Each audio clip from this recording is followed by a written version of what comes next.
So if we look at number 2, and they give us the vertex, okay? We know this is the vertex. What else do we know if we're given the vertex? The axis of symmetry. So I can technically draw the axis of symmetry right through it. See why I dot it? Because look, I don't want to confuse it with the y-axis, okay? So here's my axis of symmetry. Here's my vertex. I want us to get very good at labeling the key features because we're going to have to do that on EOC and on our tests and all that stuff. Now, it says the points 8, 6, and 2, 0 are also on the graph of the function. So they are also part of the quadratic. Complete the graph of this quadratic function by first finding 2 additional points on the graph. Can I find 2 additional points now that I know the axis of symmetry? How? Think about that. What do you think? How could I find 2 additional points on this graph? Because I have the axis of symmetry. Yes, using the law of reflection. So that tells me that this one is going to be 2 over. And that this one's going to be 4 over.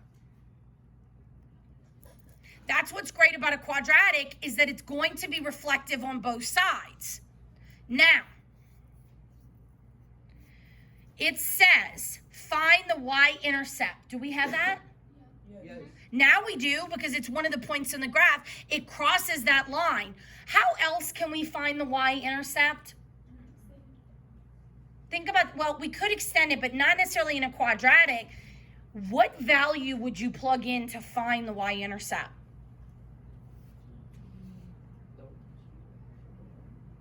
Think about where the y-intercept is at. It's on the y line.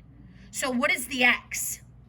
0, and then the y is the value. So anytime I want to find the y-intercept, I could just plug in 0 into the equation, and I'll spit out what the y-intercept is. Okay, that's fair. So I'm going to label this the y-intercept. Now, what about the roots, the x-intercepts? Do I have them? Yes, I do. That is the points that are here. So this is a root, and this is also a root. Very good. So now talk to me about what interval is showing positive change, rate of change. Where is positive rate of change showing on this graph? The right side. So what I can tell to the right, very good way to describe it, is that everything from this point on the quadratic is going to be a positive rate of change. Do you agree? Yes. So I could say that x would be greater than or equal to 4 is going to be positive. Anything greater than 4 on the x is going to be a positive rate of change. He's going to sleep through the EOC. Now let's go to D. What is the sign of the leading coefficient to tell us the way the quadratic is moving?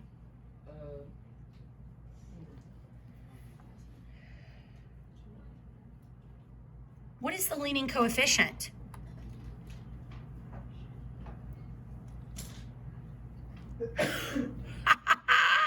See, you don't know this. You don't know it enough to be able to pull it off on a graph. Your leading coefficient is the first coefficient in your quadratic function, which is what letter? A. So is your A positive or negative? Positive. Therefore, it opens up.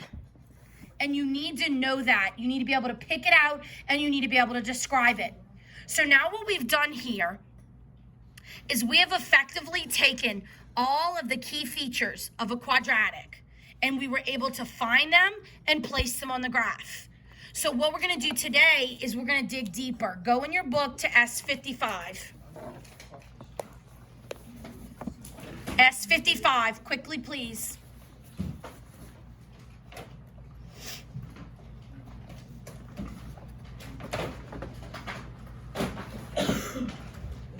This is the lesson to me that is so critical to you being successful on EOC and on your exam. You need to be able to truly understand where all these parts are coming from. So look at the first question that they give us. They tell you to solve the following equation. Well, what type of equation is it? Square root. What type of equation is this? Right here. Okay, it is not a square root equation, so we can stop saying that because that's not correct. What kind of equation is this? A quadratic equation. Thank you. How do I know that it is a quadratic equation? It has x squared, which is the term of 2. And I know that this is my constant, this is my linear term, and this is my quadratic term. And that quadratic term tells me that it's a trinomial and it's a quadratic. So if they tell us to solve it, what are we solving for? The roots, the zeros. And we know that the first way we should try is factoring. I should be able to factor it in 10 seconds or less. If I can't, I move on to another method. So here we go. 40. It's got to give me 6. What are 2 factors that could give me 6? 10 and 4. Very good. Done. So what are my roots? X equals 4 and negative 10. Very good. Because we always do that opposite operation from what's in the parentheses because we're solving it equal to 0. So now it says here's the same equation. It says, given this quadratic equation, can you find the points where the graph crosses the x-axis? Yes. Why? What is that? That's the roots. So it's going to be 4, 0, and negative 10, 0. Because the roots, when you solve it, give you the 2 points that are x-intercepts. Now, in the last lesson, which we just did, we learned about the symmetrical nature with the axis of symmetry. Can I find the vertex if I have these 2 points? They're 6 away. So we're between 4 and negative 10, correct? So how many points is that? 14 points, right? 4 to 0 and then 10 to 10. 0 to 10. That's 14 spaces across. So how much would be half? 7 would be your axis of symmetry. But is that your vertex? No. But I've shown you a way to get the vertex. There's a formula. Negative b over 2a. So what we do know is that the x is 7. What we don't know is the y. I have the x. How do I get a y? I have an x. How do I get a y? Huh? You plug it into the equation. When you plug in that axis, you spit out the y, which gives you the vertex. Now, let's check our axis and see if it's right by plugging in the formula. So what is the b? Go to the equation. What is the b? Look at the equation. What is the b? So let's list the a, the b, and the c. What is the a? You're giving me the variable, not the coefficient. It's 1. Very good. What is the b? And what is the c? Negative 40. Why are you leaving the negative off? So now, when you do the formula, you want to leave the negative alone and plug in the b in a parentheses so that you don't mess up the negatives. So what is the b? 6. The bottom is 2 times 1. So we get negative 6 over 2, which gives me 3. Negative 3. Now let's see if that makes sense. From 10, if I count 7 spaces, it should be at negative 3. There's my axis of symmetry. So we made a mistake here. Ignore that. So now I have my axis of symmetry. That's the point, correct? How do I get my y? I go back in here and I plug it in. So here we go. Negative 3 times negative 3 is 9 plus 6 times negative 3. Okay, minus 40. So now I can do that in my calculator because my calculator loves order of operations. What is it?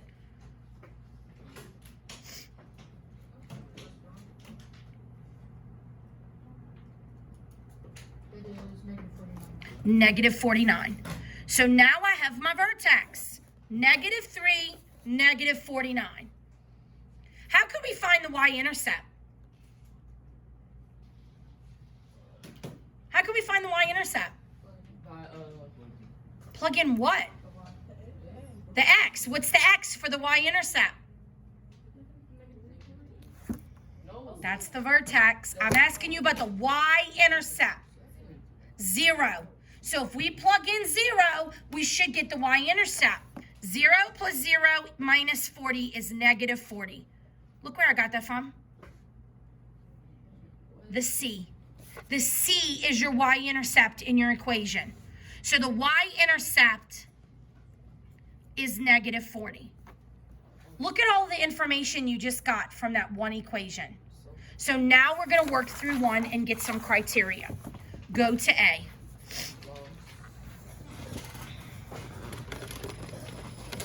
So on the board is some criteria that I set up last year that takes us step by step through solving and graphing a quadratic. I also put up the model of using negative b over 2a. The biggest thing you're going to have with the negative b over 2a is not messing up the negative, okay? So look at the first problem, letter A. The criteria tells us to first list the A, the B, and the C. Where do we get that from? The equation. In what form? Standard. All right, look at the equation they gave us. What do we notice? It is a factored form. It is not in standard. So how do I get it there? FOIL. Very good. Y'all are beating it out better than any of the other classes. You've got to spit it out. So go ahead and FOIL it. But don't forget that negative in the front lurking. You're going to have to distribute a negative 1 through the whole thing. So everybody right now, FOIL and then distribute the negative 1. And let's see if we all get the same answer.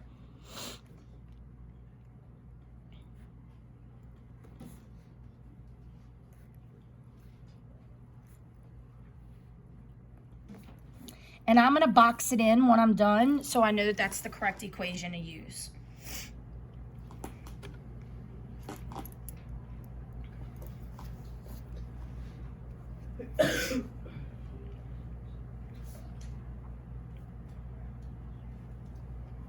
Okay, how do we do foiling?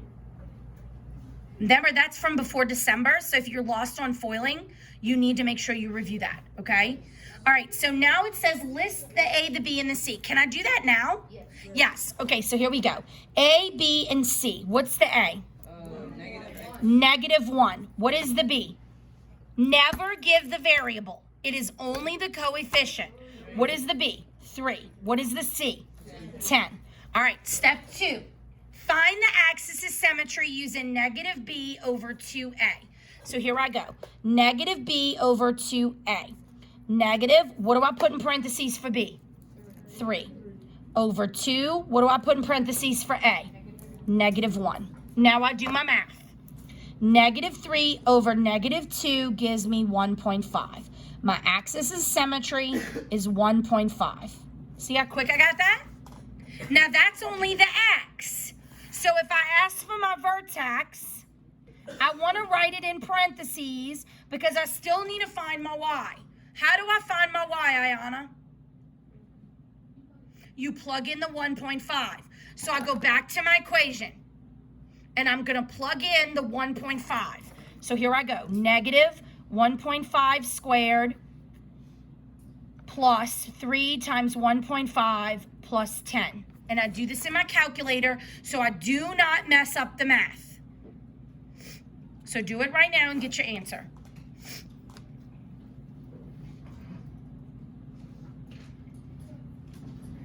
What is it? 12.25. So then there is my vertex. See how I got it?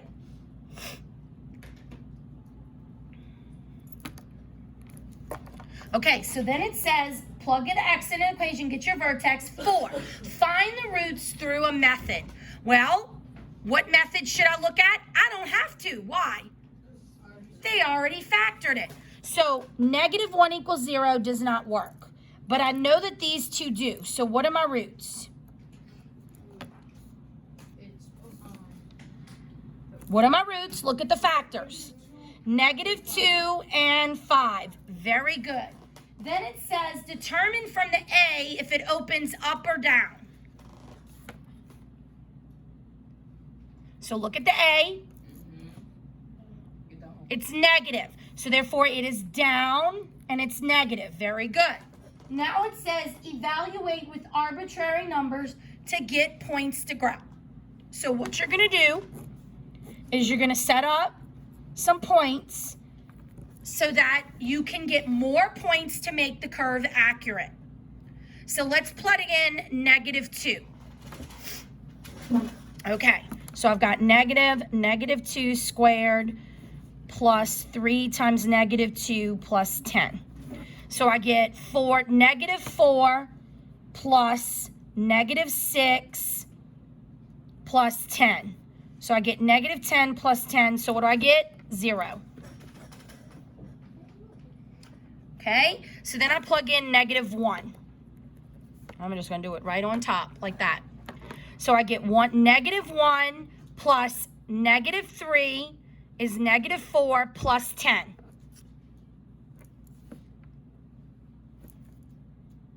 -1 plus -3 is -4 plus 10.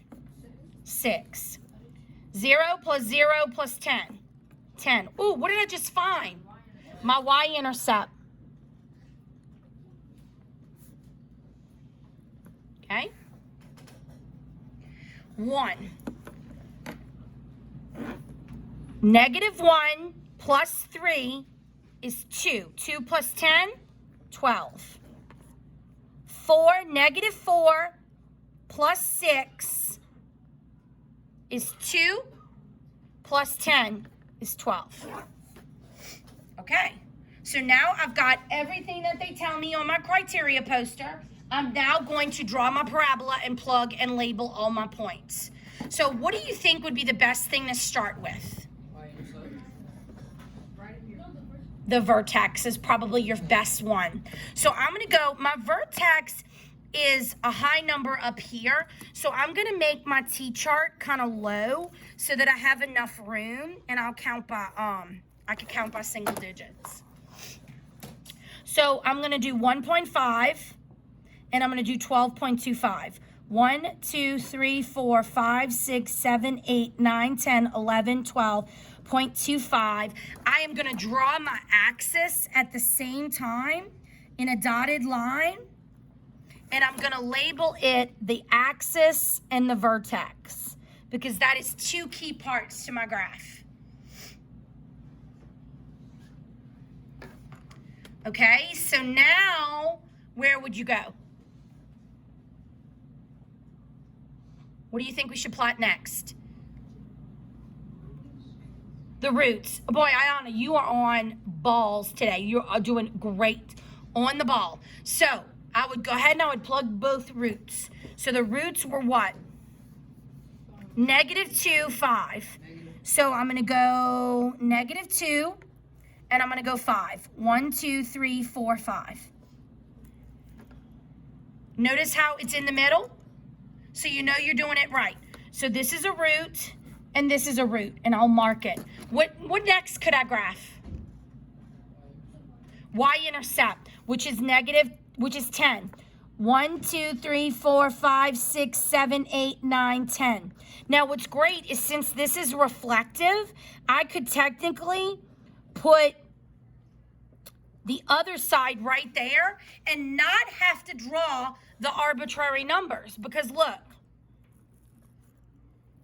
Do you see it? Does it open down? Yes. So for those of you watching the video, I want you to do B, C, and D as well. And I want you to look at example 2. Homework is that you do example 3 and 4 on S59.